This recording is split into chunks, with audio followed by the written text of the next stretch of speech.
सभी साथियों को राम राम। स्वागत है आप सभी का GK GS by Harish Bhardwaj official YouTube channel पर।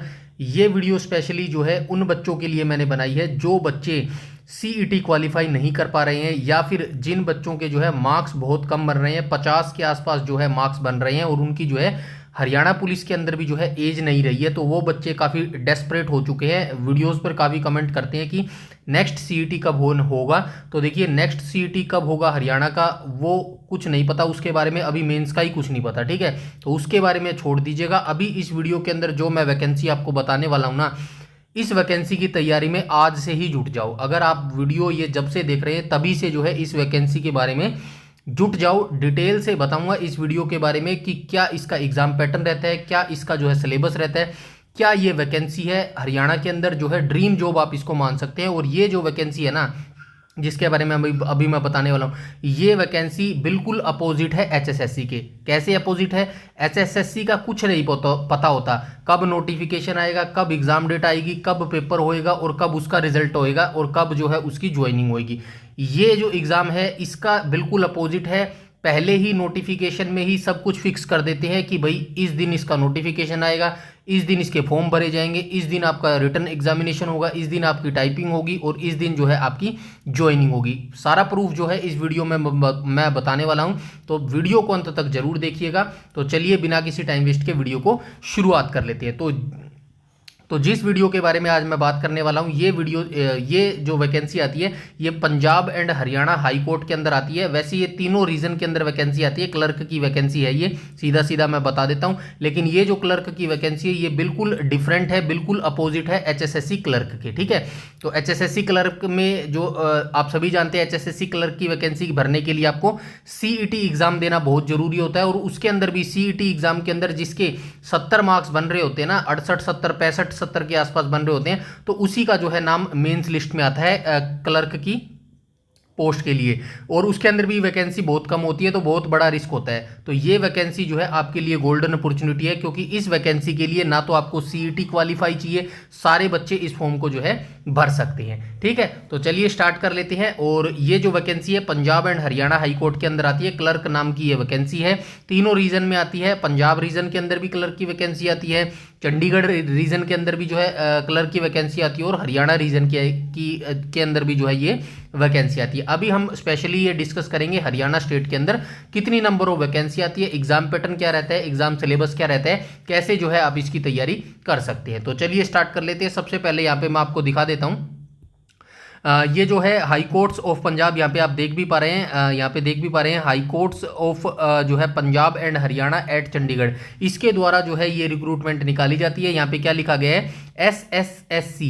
इसका क्या फुल फॉर्म होगी? तो इसकी फुल फॉर्म होगी society for centralised recruitment of staff in subordinate courts. तो इसके द्वारा जो है ये एक संस्था है, इसके द्वारा जो है Punjab and Haryana high court के जो क्लर्क की वैकेंसी निकाली जाती है उसको जो है फुलफिल किया जाता है। ये मैं वैकेंसी का नोटिफिकेशन जो लेके आया हूँ, लास्ट वैकेंसी जो हरियाणा रीजन के अंदर क्लर्क की वैकेंसी आई थी पंजाब एंड हरियाणा कोर्ट के अंदर, तो ये वैकेंसी जो है 2022 में आई थी, ठीक है। तो मोस्ट एक्सेप्टेड है कि 2025 के एंड में जो है आपको ये वैकेंसी देखने को मिल सकती है। अगर ना भी आती है तो 2026 में जो है ये वैकेंसी आपको डेफिनेटली देखने को मिलेगी। क्यों मैं इतनी जल्दी आपको ये बता रहा हूँ? क्योंकि इस वैकेंसी का जो सिलेबस है ना वो थोड़ा सा डिफिकल्ट भी आप कह सकते हैं, या फिर थोड़ा सा डिफरेंट कह सकते हैं एचएसएससी के अलावा।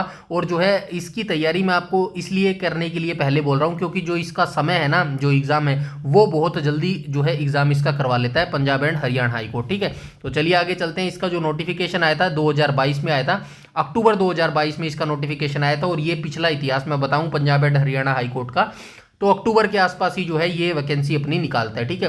तो मान के चलिएगा इस बार भी अक्टूबर नवंबर में जो है आपका ये नोटिफिकेशन आपको देखने को मिल सकता है। ना भी मिला तो आप अपनी इसकी तैयारी जो है शुरू कर दीजिएगा, क्योंकि जैसे ही नोटिफिकेशन आएगा ताकि आप प्रिपेयर रहो। क्योंकि मोस्टली वो बच्चों के लिए मैं बोल रहा हूँ जो बच्चे सीईटी क्वालिफाई नहीं कर पाए, या फिर जिनका स्कोर कम बन रहा है जी, यानी कि जो बच्चे 50 पर है, 55 पर है, 60 पर है, उन बच्चों के लिए मैं बोल रहा हूँ कि इस एग्जाम की तैयारी में जी जान लगा दो भाई। गोल्डन अपॉर्चुनिटी आप सभी के लिए, ठीक है। आगे चलते हैं। आगे क्या कहा गया है? तो आगे यहाँ पे कहा गया है ये जो वैकेंसी होती है ना, डिस्ट्रिक्ट एंड सेशन जज इन स्टेट ऑफ हरियाणा के लिए ये वैकेंसी होती है। क्लर्क नाम की ये वैकेंसी होती है और ये इनकी ऑफिशियल वेबसाइट है। इसी ऑफिशियल वेबसाइट से जो है आपके फॉर्म भरे जाते हैं। अब जो अक्टूबर 2022 में ये वैकेंसी आई थी तो टोटल नंबर ऑफ वैकेंसी कितनी आई थी, तो 390 के आसपास जो है ये वैकेंसी आई थी। ठीक है, लगभग इतनी वैकेंसी आती है। माना की वैकेंसी कम है, लेकिन इसके अंदर जो है एचएसएससी की अगर हम बात करें ना, कंपेयर करें, तो उसके रिगार्डिंग जो है इसके अंदर जो है थोड़ा सा कंपटीशन कम होता है। क्यों होता है, क्योंकि कंपटीशन थोड़ा सा कम इसलिए होता है, जो इसका सिलेबस है ना उससे जो है इसका जो कंपटीशन है वो कम हो जाता है। क्यों होता है, क्योंकि इसके अंदर सब्जेक्टिव भी जो है वो पूछा जाता है। ठीक है, वो सिलेबस में मैं डिस्कस करूंगा। चलिए आगे चलते हैं। इसके बाद ये जो वैकेंसी है ये डिक्रीज और इंक्रीज की जा सकती है, ये आप सभी को पता ही है। आगे चलते हैं, जो मेन चीज़ है सारी वही डिस्कस करूंगा। यहाँ पे एज मैं आपको बता देता हूँ, इसके अंदर एज क्या मांगी जाती है। ठीक है, तो एज की मैं बात करूँ तो जनरल कैटेगरी के यहाँ पे लिए देखो 18 मिनिमम एज होनी चाहिए और 42 जो है आपकी मैक्सिमम एज होनी चाहिए। ठीक है, जनरल वालों के लिए 18 से 42 साल अगर आपकी एज है तो आप डेफिनेटली ये फॉर्म को फिलअप कर सकते हैं। SC ST को यहाँ पे देख लो 5 साल का एज रिलैक्सेशन दिया जाता है और BC ऑफ हरियाणा को भी यहाँ पे 5 साल का जो है एज रिलैक्सेशन दिया जाता है। बाकी आप एक्स सर्विसमैन से बिलोंग करते हैं या फिर PH ऑफ हरियाणा कैंडिडेट है या फिर इन सर्विस इंप्लॉयज है, वो सारे भी जो है आप यहाँ पे अपना जो है एज वगैरह जो है यहाँ पे डिटेल से देख सकते हैं। डिटेल से यहाँ पे दिया गया है। ठीक है, उसके बाद क्वालिफिकेशन की बात कर लेते हैं। इंपॉर्टेंट रोल यही रहता है कि बच्चे पूछते हैं कि भाई कौन सा जो है बच्चा इसके अंदर फॉर्म डाल सकता है, तो यहाँ पे देख लो process a degree of bachelor of arts या फिर बैचलर ऑफ साइंस या फिर इसके इक्विवेलेंट। मतलब कि मोटा मोटा ये कहने का मतलब है कि ग्रेजुएशन पास कोई भी बच्चा ग्रेजुएशन पास कोई भी बच्चा जो है इस फॉर्म को फिलअप कर सकता है। ठीक है, आपने ग्रेजुएशन पास किया, किसी भी स्ट्रीम में किया, आपने BA किया है, BCom किया है, BCA किया है, कुछ भी किया है, ग्रेजुएशन अगर आप पास है तो आप ये फॉर्म फिलअप कर सकते हैं। ठीक है, बस ये कंडीशन होनी चाहिए, मैट्रिकुलेशन एग्जामिनेशन विद हिंदी। ठीक है, 10वीं क्लास में आपके पास हिंदी एक सब्जेक्ट होना चाहिए, तो जो है आप इसके अंदर अप्लाई कर सकते हैं। ठीक है, इसके बाद यहाँ पे क्या कहा गया है, और ये जो आपकी कंडीशन मांगी गई है ना, एजुकेशन क्वालिफिकेशन और जो एज होती है, ये आपकी लास्ट डेट तक जो है कंप्लीट हो जानी चाहिए। ठीक है, लास्ट डेट तक आपके पास ये चीज़ें जो है होनी चाहिए, तभी जो है आप ये फॉर्म भर पाएंगे। ठीक है, +2 क्लास वाला जो बच्चा है वो इस फॉर्म को नहीं भर सकता। ठीक है, ये चीज़ आप याद रखना, क्योंकि मुझे पता है कि कमेंट सेक्शन में बच्चे पूछेंगे कि +2 क्लास वाला बच्चा ये फॉर्म फिलअप कर सकता है, तो नहीं भर सकता। ग्रेजुएशन पास जो है मैंडेटरी है। ठीक है, अब चलते हैं आगे। इसके बाद जो है मेन चीज हम डिस्कस करेंगे, पे एंड अलाउंस। तो कितनी सैलरी आपको यहाँ पर मिलने वाली है, तो यहाँ पे क्या कहा गया है, the salary, pay, allowance etcetera of recommended candidate will be governed as per the latest rule instruction issued by government of Haryana duly adopted of subordinate courts Haryana from time to time. तो ये बताया गया भी जो भी लेटेस्ट रूल के हिसाब से Punjab and Haryana high court के लेटेस्ट रूल के हिसाब से जो भी आपकी सैलरी होगी वो आपकी दे दी जाएगी। अभी आप सैलरी के बारे में मत सोचो, सिर्फ ये इस बारे में सोचो कि कैसे जो है इसके अंदर सिलेक्शन लिया जा सकता है। ठीक है, इसके बाद हम चलते हैं आगे और देख लेते हैं क्या क्या इंपॉर्टेंट चीज़ है। जो इंपॉर्टेंट है वही मैं बताऊंगा। ठीक है, फीस आपको कितनी लगने वाली है, तो ये जो इसकी फीस होती है ना, ऑनलाइन एप्लीकेशन फीस इसकी क्या होती है, तो जर्नल वालों की जो है यहाँ पे 825 रुपये फीस लगती है टोटल। ठीक है, 425 रुपये ये ऑनलाइन फैसिलिटी चार्जेस लेते हैं और एग्जामिनेशन फीस 400 लेते हैं, तो टोटल मिला के 825 रुपये जो है फीस जनरल वाली कैटेगरी को देने पड़ते हैं मेल कैंडिडेट के लिए। ठीक है, बाकी SC ST BCA ये जितनी कैटेगरी बच गई इनको जो है 525 रुपये यहाँ पे करने पड़ते हैं। ऐसे ही हम फीमेल कैंडिडेट की बात करूँ तो फीमेल कैंडिडेट जर्नल वालों को जो है यहाँ पे 625 रुपये जो है फीस पे करनी पड़ती है और बाकी जितनी भी कैटेगरी है इन सभी को 525 रुपये जो है फीस पे करनी पड़ती है। उसके बाद यहाँ पे जो है आगे चलते हैं हम, स्पेशल इंस्ट्रक्शन कोई ज़्यादा जरूरी नहीं है। ये एडमिट कार्ड वगैरह बताया गया यार, एडमिट कार्ड जो है आपके इन्हीं की जो ऑफिशियल वेबसाइट है ना SSSC.gov.in, इसी पर जो है आपके एडमिट कार्ड आएंगे, ये बताया गया। ठीक है, इसके बाद हम चलते हैं, ये आगे क्या कहता है, आगे ये कहता है भाई a link for demo mock test, मतलब ये एक डेमो या फिर मॉक टेस्ट भी आपको प्रोवाइड करवाते हैं। पंजाब एंड हरियाणा हाईकोर्ट वाले जो है अपनी वैकेंसी का, क्लर्क की वैकेंसी का एक डेमो या फिर मॉक टेस्ट प्रोवाइड करवाते हैं 15 दिन पहले। ठीक है, 15 दिन यहाँ पे लिखा गया ना, 15 दिन, एग्जाम के 15 दिन पहले जो है एक ये मॉक टेस्ट प्रोवाइड करवा देते हैं कि भाई जैसे बच्चे को प्रॉब्लम ना हो, पता चल सके कि भाई किस तरीके का जो है एग्जाम आता है और किस तरीके से जो है उसको अटेम्प्ट करना है, वो बेसिक सी जानकारी थोड़ी सी बताते हैं। ठीक है, उसके बाद ये जो है टेस्ट सेंटर कहाँ पर आते हैं इसके, तो टेस्ट सेंटर मैं बता दूं, examination can be conducted anywhere in state of Punjab, Haryana and UT of Chandigarh. तो ये जो स्टेट है, पंजाब में कहीं भी आपका सेंटर आ सकता है, हरियाणा में कहीं भी आपका सेंटर आ सकता है और चंडीगढ़ में भी कहीं भी आपका सेंटर आ सकता है। और जम्मू कश्मीर, हिमाचल प्रदेश एंड दिल्ली एनसीआर, कहीं भी आपका जो है एग्जाम सेंटर आ सकता है। आस्क्ड द प्रेफरेंस, यानी कि जो जब आप ऑनलाइन फॉर्म भरेंगे तब आपसे जो है प्रेफरेंस मांगी जाएगी, जो है पहले आओ पहले पाओ वाली बात है। जितना जल्दी फॉर्म भर देंगे उस हिसाब से आपको जो है वो सेंटर एलोकेट हो जाएगा। अदरवाइज जो है अगर सीट फुल हो जाती है तो फिर आपको जो है कोई और सेंटर जो है एलोकेट किया जाता है, ठीक है। और उसके बाद डेट ऑफ एग्जामिनेशन की बात करूं तो यहाँ पे ये कितनी जल्दी एग्जाम करवाता है एचएसएससी के, अगर अगेंस्ट में बात करूं तो यहाँ पे देखो कब आया था आपका नोटिफिकेशन, अक्टूबर में आपका नोटिफिकेशन आया था, ठीक है। अक्टूबर में आपका जो है नोटिफिकेशन आया था, ठीक है। एक सेकेंड, अक्टूबर में आपका क्या आया था, नोटिफिकेशन आया था। और इन्होंने एग्जाम कब करवाया, तो एग्जाम इन्होंने कब कराया, तो यहाँ पे देखो 22, 23 और 24 नवंबर 2022 को जो है एग्जाम कंडक्ट करवा लिया था। यानी कि ये मान के चलिएगा अक्टूबर के महीने में, सिर्फ अक्टूबर का महीना और 22 दिन, तो मतलब ये मान के चलिएगा महीने, 1 महीने 1.5 महीने के बीच में जो है आपको समय मिलता है। और इस 1 से 1.5 महीने में के बीच में जो है आप तैयारी नहीं कर सकते, ये सच्चाई है। इसीलिए मैं बोल रहा हूँ अभी से तैयारी स्टार्ट कर दो और सीरियस तरीके से तैयारी स्टार्ट कर दो। जो बच्चा सीईटी क्वालिफाई नहीं कर पाया या फिर जिस बच्चे के मार्क्स कम बन रहे हैं, 50, 55 या 60 वाले जो बच्चे हैं ना, सीरियसली जो है इस फॉर्म के, इस एग्जाम के जो है तैयारी स्टार्ट कर दो। डेफिनेटली आपको वैकेंसी जरूर देखने को मिलेगी, 2025 में नहीं तो 2026 में जो है आपको वैकेंसी देखने को मिलेगी। लेकिन ये श्योर नहीं है कि सीईटी का एग्जाम आपका जो है 2026 में होगा। अब ऐसा तो है नहीं कि 2026 में स्टार्टिंग में ही आपका सीईटी हो जाएगा, टाइम लगता है भाई, प्रोसेस लगती है एचएसएससी को, आप सभी जानते हैं, ठीक है।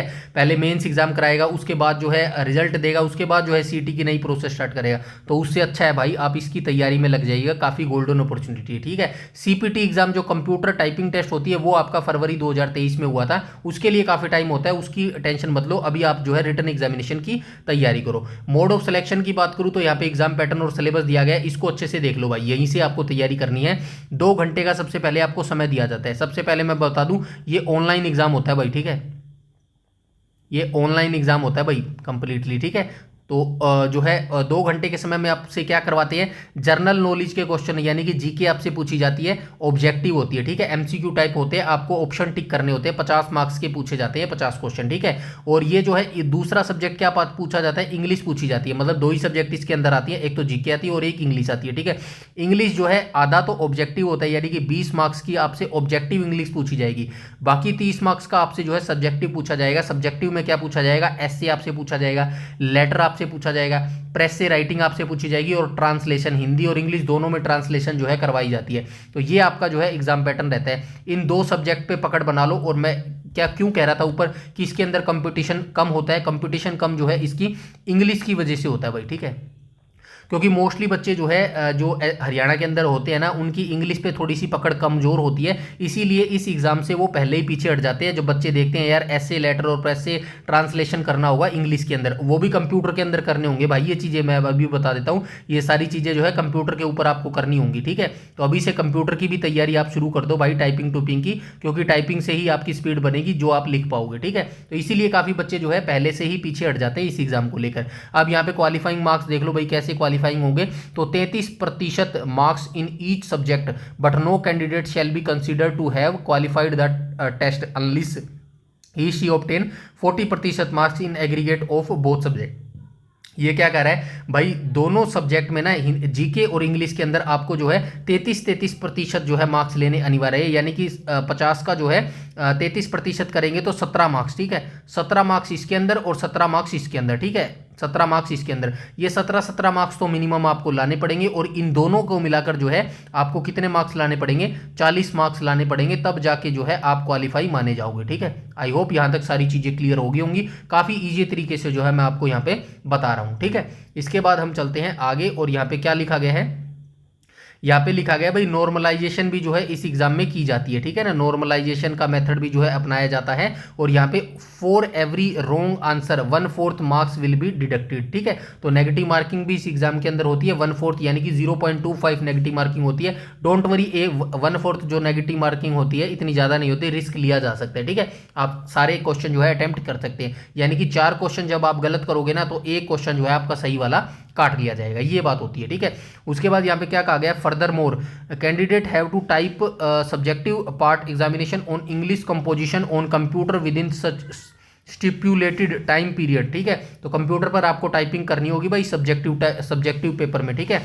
English composition subjective will be checked only those candidate who secure 33 more marks in general knowledge. तो ये बताया गया जो आपका सब्जेक्टिव पेपर होगा ना इंग्लिश का, उन्हीं बच्चों का चेक किया जाएगा जो बच्चे जीके के अंदर जो है 33% मार्क्स जो है क्वालिफाई कर लेंगे, ठीक है। यानी कि 17 मार्क्स अगर आपके जीके के अंदर आएंगे तो ही जो है आपका सब्जेक्टिव पेपर जो है वो चेक होगा, ठीक है। आगे ये क्या कहता है, आगे कहता है out of total candidate who qualify computer based test the number of candidate decided by honourable. मतलब ये बताया गया भाई जो टाइपिंग के लिए क्वालिफाई कैंडिडेट करेंगे उनकी जो संख्या होगी वो हाई कोर्ट जो है डिसाइड करेगा, अभी जो है यहाँ पे ये नहीं बता रही, ठीक है। आगे क्या कह रहा है, computer proficiency test candidate in operation of computer which mandatory. मतलब जो सीपीटी होगा ना, रिटन एग्जामिनेशन के बाद जो बच्चे क्वालिफाई करेंगे सीपीटी एग्जाम, सीपीटी का फुल फॉर्म क्या है, कंप्यूटर प्रोफिशिएंसी टेस्ट। इस एग्जाम में क्या होगा, ये टेस्ट जो है मैडेंट्री है, देना जरूरी है, लेकिन ये क्वालिफाइंग नेचर का है, सिर्फ आपको पास करना है, फाइनल मेरिट लिस्ट में इसके मार्क्स नहीं जोड़ेंगे, ठीक है। ये सारी चीजें वही लिख रखी है। Computer proficiency test would be counted in determining final merit list as test is only qualifying nature, ठीक है, यही मैंने आपको बताया है।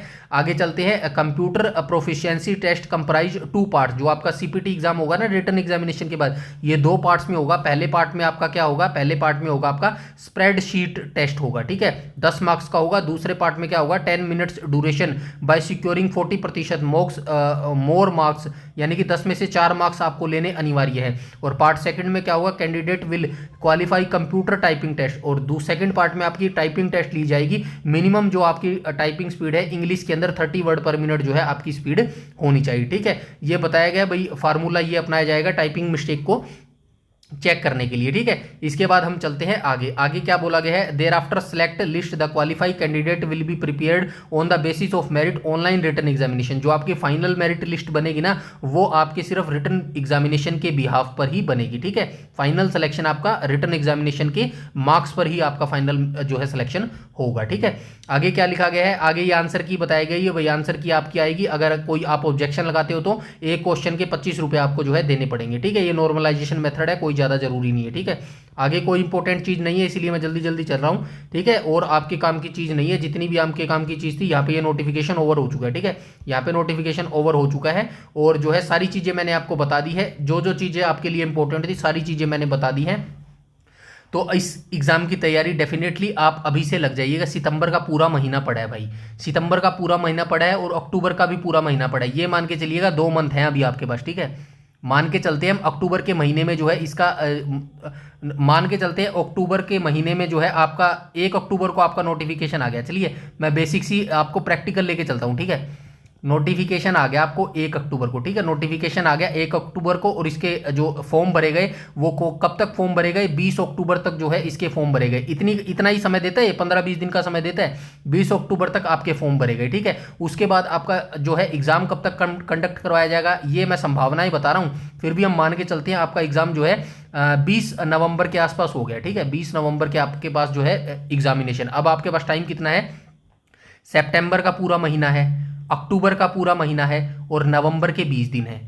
तो कितना समय हो गया, 30 दिन ये 30 दिन ये 60 दिन और 60 दिन ये 20 दिन, ठीक है। 60 + 20 कितना हो गया, 80 दिन। 80 दिन में भाई आप डेफिनेटली इस एग्जाम को निकाल सकते हैं। अगर आप सरकारी नौकरी के लिए बिल्कुल सीरियस हैं, आपने एम बना रखा है भाई मेरे को तो सरकारी लगना और कुछ नहीं लगना, और मेरे को नौकरी चाहिए जो है 2025 में या फिर 2026 के मार्च तक मुझे नौकरी चाहिए भाई किसी ना किसी तरीके से, तो भाई इस एग्जाम की तैयारी में लग जाओ तो डेफिनेटली आपको 80 दिन में नौकरी मिल जाएगी। और 80 दिन में भी आपको क्या करना है मैं ये भी बता देता हूँ। 80 दिन में आपको क्या करना है, जीके नहीं करनी। क्यों नहीं करनी, क्योंकि जीके आप सभी को आती है, मुझे पता है। मोटी मोटी जितना जरूरी है ना, 50 मार्क्स में थे, वैसे तो हम जो है हाईएस्ट मार्क्स लाने के लिए जीके में अच्छा स्कोर करेंगे, बट जीके को अभी जो है आपको बिल्कुल लाइटली पढ़ना है। आपको जो है 80 दिन किस पे लगाने हैं, 80 दिन आपको इंग्लिश पे लगाने हैं भाई, ठीक है। 80 दिन आपको इंग्लिश पे लगाने हैं। एक एक दिन भी आप एक 2-2 घंटे 2-2 आवर भी पढ़ेंगे ना, 2 आवर डेली इंग्लिश को देंगे ना 80 दिन, तो भाई यकीन मानिएगा आपकी इंग्लिश इतनी ज़बरदस्त हो जाएगी, आप पूछ नहीं सकते कितनी ज़बरदस्त आपकी इंग्लिश हो जाएगी। इस एग्ज़ाम को आप चुटकियों में सोल्व कर लोगे, चुटकियों में, और डेफिनेटली 2026 में आपके पास नौकरी होगी, वो भी आपकी गेजेटेड ऑफिसर से। मतलब आप मान सकते हैं Punjab and Haryana high court यार कितना एक ड्रीम जॉब आप मान सकते हैं इस जॉब को, ठीक है। तो एक Punjab and Haryana high court के अंदर काम करना वैसे भी अपने आप में एक काफ़ी अच्छी अपॉर्चुनिटी है। इस अपॉर्चुनिटी को मुझे नहीं लगता आपको जाने देना चाहिए, स्पेशली उन बच्चों के लिए जिनका सीईटी क्वालिफाई नहीं है या फिर जिनके 50, 55, 60 मार्क्स बन रहे हैं। उन बच्चों के लिए ये गोल्डन अपॉर्चुनिटी है, अभी से जो है इसकी तैयारी में लग जाओ, स्पेशली इंग्लिश एग्जाम की तैयारी में जो आप अभी से लग जाओ, ठीक है। ये सारी डिटेल मैंने आपको बता दी है। इसका नोटिफिकेशन जैसे ही आएगा तो मैं डिटेल से आपको जो है प्रोवाइड करवा दूंगा, अपडेट करवा दूंगा। बाकी आपका कोई भी डाउट है, कोई भी आपकी क्वेरी है या कोई भी सजेशन है इस एग्जाम के रिगार्डिंग, डेफिनेटली आप कमेंट करके जो है कमेंट करके पूछ सकते हैं। आपकी प्रॉब्लम को जो है सोल्व कर दिया जाएगा तुरंत तरीके से, ठीक है। तो अपनी तैयारी अच्छे से करते रहे, लगातार तैयारी करते रहे। मैं भाई अभी भी आपको सजेशन कर रहा हूँ 200% इस एग्जाम की तैयारी कर लो, क्योंकि जब नोटिफिकेशन आएगा ना उसके बाद जो है आपको तैयारी करने का टाइम नहीं मिलेगा और डेफिनेटली आपका सिलेक्शन नहीं होएगा। समय रहते जो आप चीज़ कर लोगे तो आपके लिए ही बेनिफिट रहने वाला है, ठीक है। बाकी मिलते हैं नेक्स्ट वीडियो के अंदर। कोई भी अगर आपका डाउट, क्वेरी या सजेशन है इस वीडियो के रिगार्डिंग, इस भर्ती के रिगार्डिंग, तो आप कमेंट सेक्शन में कमेंट करके बता सकते हैं। इस वीडियो में इतना ही, और आप मेरे मोटिवेशन के लिए सिर्फ इतना कीजिएगा, वीडियो को लाइक कीजिएगा और शेयर कीजिएगा, ठीक है। और चैनल पर पहली बार विजिट कर रहे हैं तो चैनल को सब्सक्राइब कर लीजिएगा और बेल आइकन बटन को टैप कर लीजिएगा ताकि समय पर आपको सारी नोटिफिकेशन मिलती रहे। और टेलीग्राम चैनल को जरूर से जरूर ज्वाइन कर लेना, इसी वीडियो के डिस्क्रिप्शन में टेलीग्राम का भी लिंक मिल जाएगा, ठीक है। इस वीडियो में इतना ही, तब तक के लिए धन्यवाद।